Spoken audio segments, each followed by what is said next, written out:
Hi everyone, welcome to dream job online classes. ఈరోజు border road organisation సంబంధించి ఎవరైతే 10th class pass అయి ఉన్నారో వాళ్ళకి పర్మనెంట్ జాబ్ నోటిఫికేషన్ అయితే వచ్చింది. ఆ నోటిఫికేషన్ యొక్క డీటెయిల్స్ అనేది మనం చూద్దాం. ఇది హెడ్ క్వార్టర్ వచ్చేసరికి పూణే.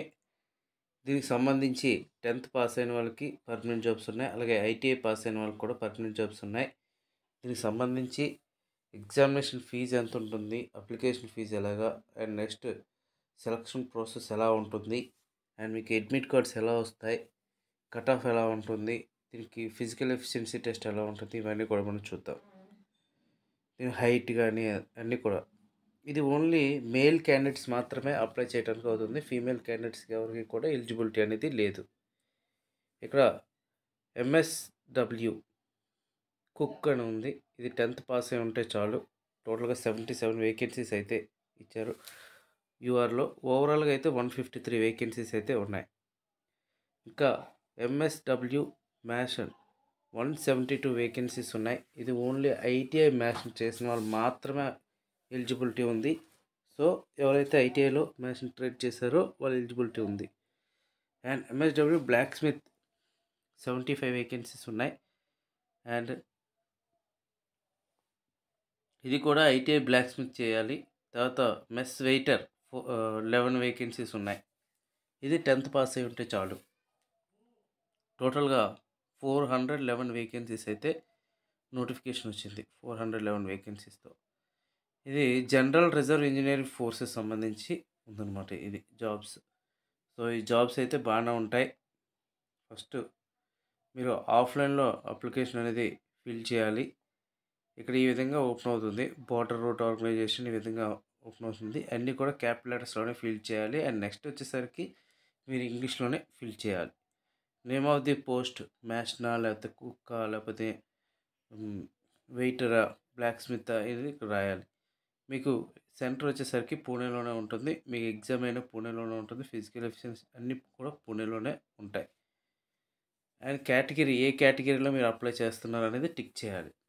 మీ సర్వీస్ ఒకవేళ ఎక్స్ సర్వీస్ మెన్ అయితే వెయిటేజ్ ఆఫ్ మార్క్స్ వచ్చేసరికి ఇక్కడ చూడండి. మీరు ఎడ్యుకేషన్ క్వాలిఫికేషన్ సంబంధించి సపోజ్ ఐటీఐ అయితే ఐటీఐ సంబంధించి మార్క్స్ అయితే రాయాలి. అండ్ పర్సంటేజ్ యాజ్ పర్ కాలం 15 అంటే మనకి టెక్నికల్గా లేదా ప్రాక్టికల్గా ఇస్తారు, అవన్నీ కలిపి వేయాల్సి ఉంటుంది. ఈ టోటల్ అప్లికేషన్ మొత్తం కూడా ఫిల్ చేసిన తర్వాత ఇక్కడ అప్లికేషన్ ఫీజ్ డీటెయిల్స్ ఏ బ్యాంక్లో ఫిల్ చేశారో ఆన్లైన్ పేమెంట్ రిఫరెన్స్ అంటే ఎస్బీఐ కలెక్ట్ ద్వారా ఫీజు అనేది పేమెంట్ చేయాలి. ఏ రోజు ట్రాన్సాక్షన్ చేశారో ఎంత అమౌంట్ 50 రూపీస్. మీరు వీటితో పాటు పంపించాల్సినవి ఏంటి అంటే మీ 10th class mark list, OBC అంటే రిజర్వేషన్ సర్టిఫికేటు, ఆధార్ కార్డు, అలాగే అప్లికేషన్, దీనికి సంబంధించి ఎక్నాలజ్మెంట్, ఇవన్నీ కూడా మీరు పంపించాల్సి ఉంటుంది. ఇక్కడ signature of candidate, left hand thumb impression, ఇవన్నీ కూడా చేయాలి. తర్వాత అడ్మిట్ కార్డు ఉంది కదా, అడ్మిట్ కార్డు కూడా మీరు పంపించాల్సి ఉంటుంది. దీని మీద ఫొటోస్ అన్నీ కూడా అంటించాలి. ఫొటోస్ వచ్చేసరికి 4x5 సెంటీమీటర్స్ ఫోటో అంటించాలి. టోటల్ డీటెయిల్స్ ఫిల్ చేయాలి. ఫిల్ చేసి మీరు పంపించాల్సి ఉంటుంది. ఇంకా దీని టోటల్ డీటెయిల్స్ వచ్చేసరికి ఎడ్యుకేషన్ క్వాలిఫికేషన్ చూసాం. 10th పాస్ అయి ఉంటే చాలు, అలాగే ఐటీఐ పాస్ అయి ఉంటే చాలు. దీని ఎగ్జామినేషన్ ఫీజు అయితే 50 రూపీస్. దీని సెలక్షన్ ప్రాసెస్ అయితే 1:10 రేషియోలో మీకు హాల్ టికెట్స్ అయితే పంపుతారు. తర్వాత ఎగ్జామ్ ఉంటుంది, తర్వాత ఫిజికల్ ఎఫిషియన్సీ టెస్ట్ ఉంటుంది, తర్వాత ట్రేడ్ టెస్ట్ అనేది ఉంటుంది. ఇంకా ఓన్లీ మేల్ క్యాండిడేట్స్ మాత్రం అప్లై చేయడానికి అవుతుందని ఇక్కడ ఇచ్చారు. ఏ అడ్రస్కి పంపించాలి అంటే జిఆర్ఎఫ్ సెంటర్, డిగి క్యాంప్, పూణే, దీనికి పంపించాల్సి ఉంటుంది. అండ్ మీరు 45 డేస్ టైం అయితే ఇచ్చారు. ఇది రీసెంట్గా వచ్చింది కాబట్టి నెక్స్ట్ మంత్ ఈ డేట్కి మీరు కంప్లీట్ చేసేస్తే పంపించేస్తే సరిపోతుంది. మీ హాల్ టికెట్స్ కానీ ఇవన్నీ కూడా మీకు పోస్ట్ ద్వారా వస్తాయి మ్యాక్సిమం. ఒకవేళ మీకు పోస్ట్ ద్వారా రాకపోతే మీరు ఆన్లైన్లో కూడా చెక్ చేసుకోవచ్చు. ఇక్కడ call letters, return exam, physical efficiency test, practical test, primary medical examination వాళ్ళకి ఒక ప్రాసెస్ అయితే ఉంటుంది. ఇంకా మీకు ఏంటి అంటే ఫస్ట్ ఎగ్జామ్ కూడా 1:10 రేషియోలో పంపిస్తారు. మీకు కాల్ లెటర్ వచ్చింది అంటే మ్యాక్సిమం ఛాన్సెస్ అయితే ఉంటాయి. ఏజ్ లిమిట్ చూసాం 18 నుంచి 25 ఇయర్స్ వరకు ఇచ్చారు.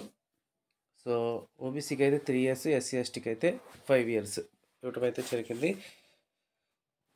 అన్నిటికీ కూడా సేమ్ అంతే. Cook, mason, blacksmith, mess waiter అన్నిటికీ కూడా సేమ్. యూఆర్ క్యాండిడేట్స్కి ఎలిజిబిలిటీ అనేది లేదు, అంటే ఓన్లీ 25 ఇయర్స్ వరకు ఇచ్చారు. లాస్ట్ డేట్ వచ్చేసరికి 45 డేస్, అంటే నోటిఫికేషన్ పడిన 45 డేస్లో మీరు అప్లై చేయాలి. అంటే నెక్స్ట్ మంత్ February 20 లోపు మీరు అప్లై చేస్తే సరిపోతుంది. ఎలా అప్లై చేయాలనేది ఇక్కడ క్లియర్గా ఇచ్చారు. ఇంగ్లీష్లో మాత్రం కంపల్సరీగా రాయాలి. ఇంగ్లీష్ ఆర్ హిందీ, మీరు ఇంగ్లీష్లో రాయటం బెటర్. ఇవన్నీ కూడా పర్మనెంట్ జాబ్స్ ఇవి. అండ్ మీరు ఎన్వలప్ కవర్ మీద application for the post of category ఇవన్నీ కూడా రాయాలి. ఎలా అప్లై చేయాలనేది నెక్స్ట్ వీడియోలో కూడా నేను చేసి చూపిస్తాను. అండ్ డాక్యుమెంట్స్ అయితే ఒరిజినల్స్ ఏం పంపించాల్సిన అవసరం లేదు. కాకపోతే మీరు ఎగ్జామ్కి వెళ్ళేటప్పుడు ఫిజికల్ ఎఫిషియన్సీ టెస్ట్ అవి అడిగేటప్పుడు మాత్రం ఒరిజినల్స్ మీరు పట్టుకొని వెళ్ళాల్సి ఉంటుంది.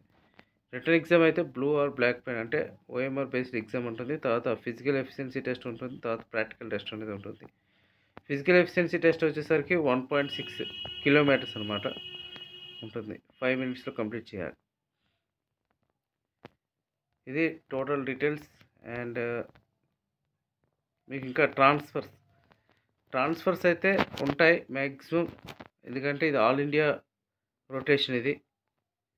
సో ఆల్ ఇండియా రొటేషన్ మీద మ్యాక్సిమం ట్రాన్స్ఫర్స్ అయితే పూణే నుంచి ఏపీకి తక్కువగా ఉంటాయి. కానీ డిఫెన్స్ యూనిట్స్కి మీరు ట్రాన్స్ఫర్స్ అయితే పెట్టుకోవచ్చు.